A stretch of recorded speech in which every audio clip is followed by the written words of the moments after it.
What's going on, everyone? Welcome back to another FPL video. My name is Mo, and today we'll be going through the wildcard draft for Game Week 30 and Game Week 31 for the FPL season 2020-2021. I'll be going through the advantages and disadvantages of playing it this week or the Game Week 31 to see how you guys can maximize your return for your teams and when it will be the best time for you to play your Game Week wildcard.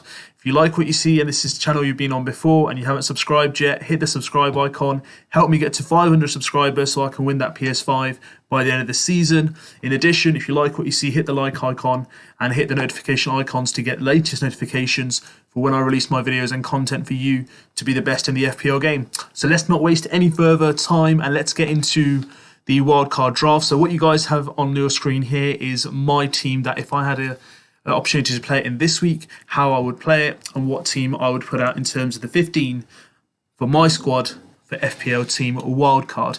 Now, the main significant kind of like point for the reason why there are managers out there that are debating playing this wildcard for Game Week 30 or 31 is the fact that they are over, let's say, subscribed or over committed to players from teams from Leeds and Aston Villa. Now, the next game week, they both have friendly fixtures. So I think Aston Villa, they have Fulham, and I think Leeds United have Sheffield. I mean, everyone wants to play Sheffield at the moment as they haven't been on great form. So if you look at it from that perspective, obviously, you'd still want to hold on to those players if you've ever kind of like committed to those teams from the previous blank game weeks or double game weeks and you've played those players in and you want to hold on to them for another week. It's perfectly understandable that you will play your wild card in Game Week 31. However, if you change to the other side and you haven't got too many players from either of the sides and you feel that now is the best time for you to play a wild card to take advantage of this Game Week fixtures, because to be fair, in Game Week 30, there are significantly better fixtures in terms of most squads who then will have favourable fixtures coming forward. So I can go through a few of them with you. So for example, if we look at Game Week 30, I think Chelsea versus West Brom, which is the lunchtime kickoff on Saturday, the 3rd of April, which will be quite friendly for Chelsea. Leeds, Sheffield, which I've already mentioned. Another good game will be for Spurs against Newcastle, Aston Villa against Fulham. And I think, potentially West Ham versus Wolves as well, and Everton, Crystal Palace. So either way, however you want to bulk it up, there are some really good fixtures out there for you to really take advantage of in Game Week 30. However, if you do want to hold on for it for another week and take it from there, again, that is your choice of how you wish to play it. So what there are going to be some fixture swings after Game Week 30, so which I'll go through. There's going to be the top 5 teams that I believe have the best fixture swings. There's no kind of like order in how I ranked them. It's just literally the way I've just noted them down. We'll go through their next 5 fixtures, why I believe that these teams will be the most favourable in terms of bulking up in terms of the players in your squad, and how I think that those players, if they hit the form at the right time, and some of them have already hit form, and even on international break, they can hit some more form, bring it back to the Premier League, and that could help massively. Obviously, there are Man City, who are the best team in the league, who have some of the best players in terms of game week returns.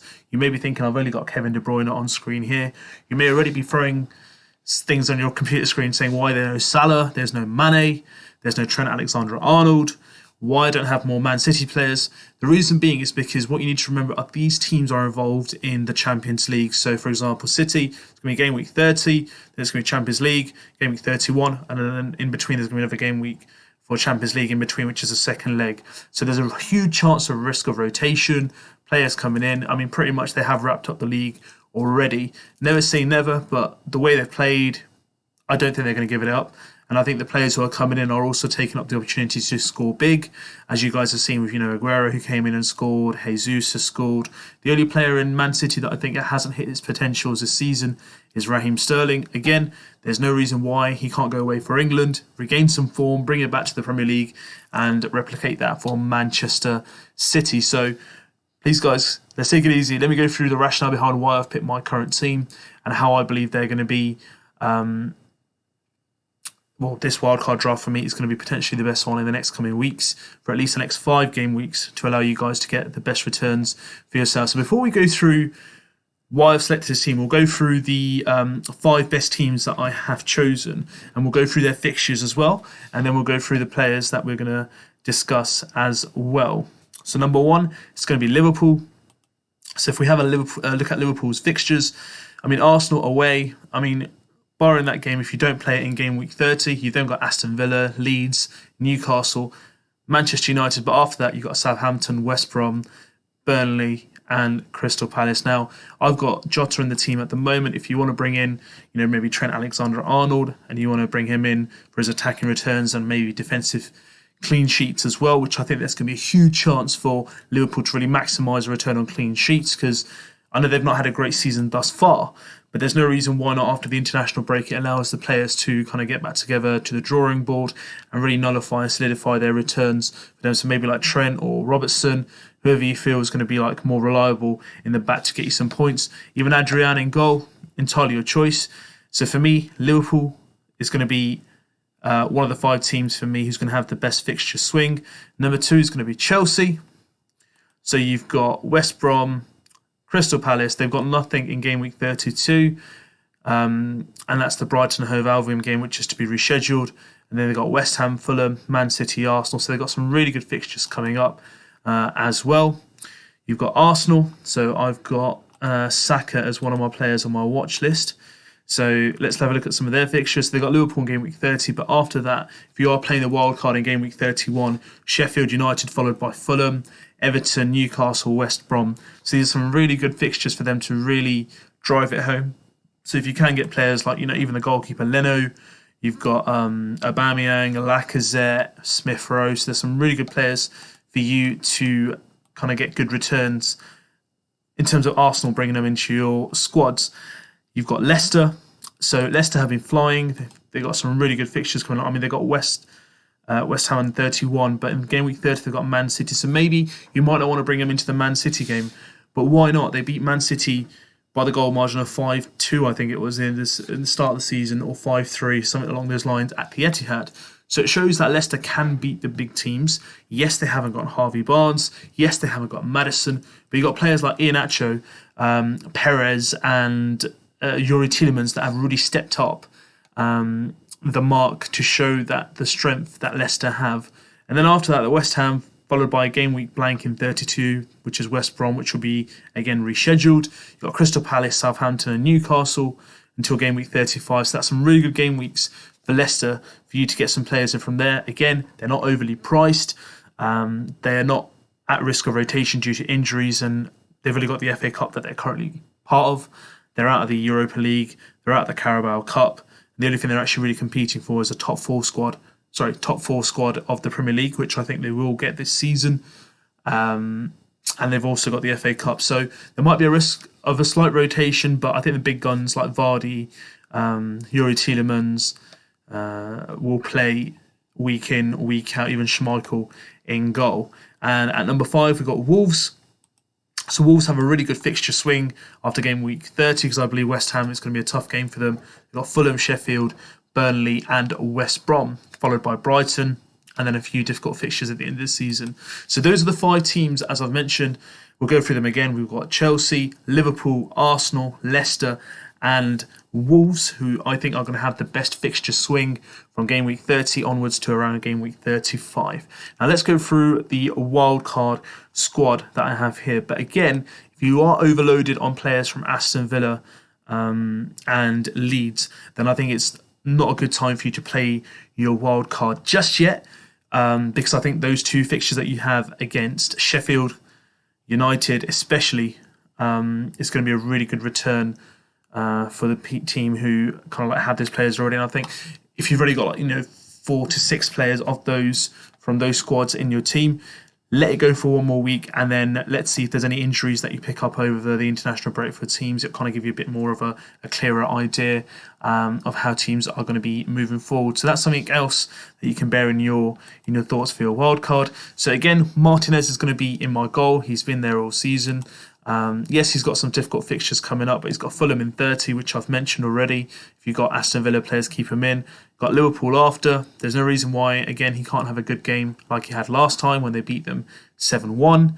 32, he's blank because they've got Man City then, I believe, and Man City are playing the Carabao Cup final. And then there's a lot of red, so the fixture swing is going to be absolutely a full tilt for Aston Villa. But you need to remember, he's been one of the best keepers, if not the best keeper in the Premier League this season. But if you look at FPL wise, he's the best keeper. There is no reason why he can't get any more clean sheets and he can't get those bonus points, even if he does concede in the terms of number of saves or even in terms of man of the match performances that he has got previously. So Martinez is going to stay in goal. I've still got Martin from West Ham, which I've kind of not used all season, but he can remain there because I've only need one goalkeeper who's going to be coming in, unless there's an injury. So let's go for our defensive line. So if you're looking at my team here and you're saying to myself, what formation am I going to play? So from here, I can tell you, if I was to play, the way I've set the team up, there's 15 players that for me will start for their clubs. So if I was to make a kind of like analysis of who I was going to play, if game week 30 was my time of bringing in the wild card, then I wouldn't play all my 3 strikers. I'll play 2 strikers. So I potentially would play at that one. So let me see in game week 30 fixtures wise, got West Ham there. And we've got West Ham. Cool. So if I was to play this wild card for game week 30, my formation will be 4-4-2, and I'll go through which players I will play and which players I will bench. So let me go through my bench with you first. So in terms of my bench, I would potentially have got Wolves there, and Manchester United have Brighton. Cool. So I figured it out already. And Wolves have West Ham. Okay, cool. So in terms of game week 30, if I was playing a wild card, my 4 defenders at the back would be firstly Rudiger. So Rudiger, Chelsea are going to be playing West Brom. Now, if there's a risk of rotation between Rudiger and Christensen, I've got Cody to come in for me. If not, I've got Neto from the midfield and Iheanacho to come in as well to make a different formation. But because I'm playing 4-4-2, I'm going to be definitely going for Rudiger and Christensen, because Christensen has started the last couple of game weeks under Tuchel, so he's got 4 game weeks of full 90 minutes. And he's only selected by 1%. He's worth 4.7 mil and he's playing West Brom. So I'd put them 2 plus Kofel, I think that's how you pronounce it. They're going to be playing Wolves, and I think West Ham will get a result against them. And then I'll also have Luke Shaw, who are playing Brighton. Now, no disrespect to Brighton, they've played really well. But for me, Luke Shaw isn't just going to be more of a defensive aspect. It's more of an attacking return from his set pieces, corners, and the fact that he's playing far higher up the pitch recently, and he's got a goal against Manchester City and a couple of assists against other games as well. So I think Luke Shaw will be a really good shout. So those 4 will be my 4 defenders. Now, in regards to my midfield, for this game week, I will play Kevin De Bruyne, who's going to be playing Leicester, which is, again, going to be a tough game for him. Mason Mount, I think he's the best attacking returner, most likely to feature in Tuchel's squad. He's owned by around 14% of managers playing West Brom at home. I don't see a reason why he can't play. He's on corners, he takes free kicks as well, and he's always in and around the area to take advantage of any loose balls or second shots that are coming through. Again, my Liverpool choice is going to be Jota. Around 4.5% of managers own him. Absolute asset for me. Got a few minutes up his belt. Managed to get a goal against Wolves, and he was the kind of like man of the match as well. He's got Arsenal in game week 30. I don't see a reason why he cannot kind of like, really drive home the advantage and make sure that he can be the kind of like player who's kind of like driving the force of the team and being the one who creates the chances. And again, if you look at the game weeks after that, Aston Villa, Leeds, Newcastle, there's no reason why he won't be a regular feature for them, despite having Champions League, because Klopp doesn't really like rotation. And this is one of the reasons why Jota picked up an injury in a game that he probably didn't need to start. It was a game and the group that was won by Liverpool, but they managed to lose Jota for a couple of months. I'm going to keep Fernandes in. There's no reason why I'm not going to get rid of him. Owned by about 56% of managers. He's going to be playing Brighton. There's no reason why I can't put an armband on him for that game. And then there's Neto as well, which for me I'll put on the bench. So those are my 4 midfielders, and he can come on if any of the players are benched and they're playing West Ham. But if you take it from game week 31, I'll definitely put him in anyway, because him and Cody, who's in my defence, will play with the next 4 game weeks or 5 game weeks, where they've got Fulham, Sheffield, Burnley, West Brom and Brighton until Tottenham in game week 36. So why not? There's some really good players out there. There's no Jimenez. I think if Raul Jimenez was available, I'd definitely have brought him in. But they've also got Silva, who's their attacker. So maybe bring him in for Iheanacho. That's entirely your choice. But the way I've seen Iheanacho play recently for Leicester, he's someone who I can't basically ignore. So Neto is going to be there. Harry Kane, cannot get rid of Harry Kane. We've got Newcastle, Manchester United, Everton, blank game week 33 because he's playing the Carabao Cup final. Hopefully he can lift a trophy there. A well-deserved trophy for him because he's been an absolute stalwart for Spurs, and it's about time he gets some silverware. And then even after that, he's got some really good fixtures: Sheffield, Leeds, Wolves, Aston Villa, and then Leicester and Southampton to be rearranged. The main thing is for him to remain fit. Now, anytime, I don't want to put the jinx on him, but anytime England go to a major tournament, the strikers always pick up a knock or an injury. So Harry Kane, the fingers crossed, keep him fit, keep him on form, and I reckon there's a really good chance that he can get some really big bags of returns there. Not only just goal-wise, but I reckon assists-wise as well, because he's really been aggressive and attacking, and I think his assists have been really, really crucial for Spurs, and the way they make up of their squad is with Son and Bergwijn and their kind of like Gareth Bale attribute of hitting teams on the break. I've got Vardy back in because he got 3 returns against Sheffield, and I think it might be a time where he's going to turn a corner and there might be a new kind of like, I was going to say direction, but there's kind of like a new process or a method of playing 2 strikers along with Iheanacho. It might be a new partnership where it might not be just the goals, but the assists link up and other things as well that he can contribute. So they've got Man City, so maybe bringing him in on game week 31, or even if you want to postpone your wildcard to game week 33 and bring him in then, that's entirely your choice. But I still believe even playing against those 2 teams, there's no reason why he can't get a return. And then he's got Crystal Palace, Southampton, Newcastle, which again, I don't see why he can't get a good return. So Vardy and Iheanacho you can have. But again, if you're going to play around with it, I wouldn't put Bamford in personally. I'm going to have him in my squad because I've got him in already. But I'd keep Bamford in as well personally. But if you're not going to put him in this wildcard kind of draft, but if you put him back in, he's got a few games which are tough. He's got Sheffield in game week 30. They've got Man City, Liverpool, Manchester United. But then he goes back to being quite favourable again. Brighton, Tottenham maybe not, Burnley, Southampton, West Brom. So you maybe don't want to get rid of him straight away. So it's entirely your choice from that aspect. You've also got players like Antonio who you might want to bring in with their kind of like fixtures that come in as well. You might want to like stick with Ollie Watkins because he's been a good asset for you this game year, but they've also got some games in hand as well for double game weeks. So it's entirely your choice what you feel, how you can maximise the most from there. In terms of Arsenal, you've got Aubameyang, Lacazette, Saka, Smith Rowe.